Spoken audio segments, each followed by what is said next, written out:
Ikaw po talaga favorite teacher ko, galing mag-explain, very clear po talaga. From Miss Jasmine. Hi teachers, our future always, kumusta, kumusta? So may nakita akong comment ni ma'am about sa curriculum development. So tinatanong niya ako about sa core dev nga kung may introduction ako. Iniisip ko tuloy, paano kasi in-intro to ni Ma'am Mary Ann? Yun, si ma'am, napakaganda, napaka-sexy, napakatalino. Baka naman. Ayan, CBRC lecturer siya. Ang galing kasi ni ma'am may mga acronym siya no.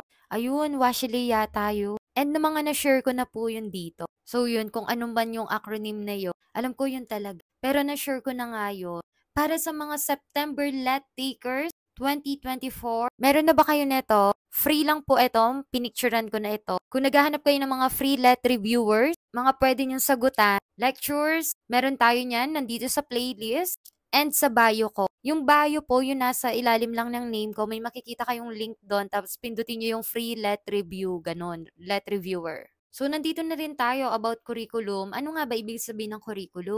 Ito lang tandaan nyo, pag nakita nyo yung word na sum total, yun na yung sagot doon. Charis. Hindi, pero totoo. Keywords lang pagdating sa Prof. Ed. Charis. Hindi nga charis ang sinasabi ko, mahilig lang ako magsalita ng charis. O yan, sinasabi niyong very clear, naguguluhan na kayo ngayon, no?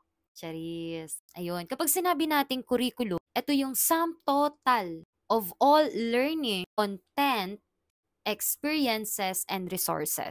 Malawak kasi ang curriculum. Kasi nandito na lahat yung mga pag-aaralan ng bata, mga kailangang pag-aralan, yung mga may experience niya, at yung mga dapat gamitin. So, napakalawak kaya nga sum total. Tapos, tinanong ni ma'am yung curriculum development. Pag sinabi naman natin curriculum development, it means it's a process of selecting, organizing, executing, and evaluating the learning experiences of the learners.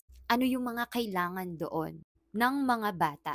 Kung mapapansin ninyo na malawak din ang curriculum development and marami ding lumalabas neto sa Prof. Ed. Yes. Kasi dito marami ding umiikot na question dito. So yun, tingin kayo sa YouTube, Vinyl Vlogs, or kaya dito sa playlist, sa bio. And ngayon, pwede bang i-comment ninyo saan tayo mag start saan nyo gusto. Susubukan ko ulit gumawa ng mga let review para sa September let 2024. Sabihin nyo anong subject ang gusto niyo or anong topic. Okay, paalala lang, hindi lahat ngayon ay meron ako ng notes nung iba kasi. Mga nagre-request kaso wala pa akong notes. Kung pwede, kung okay lang sa inyo, isend nyo sa akin para mapag-aralan ko tapos explain ko dito sa TikTok. And that's it. Thank you po.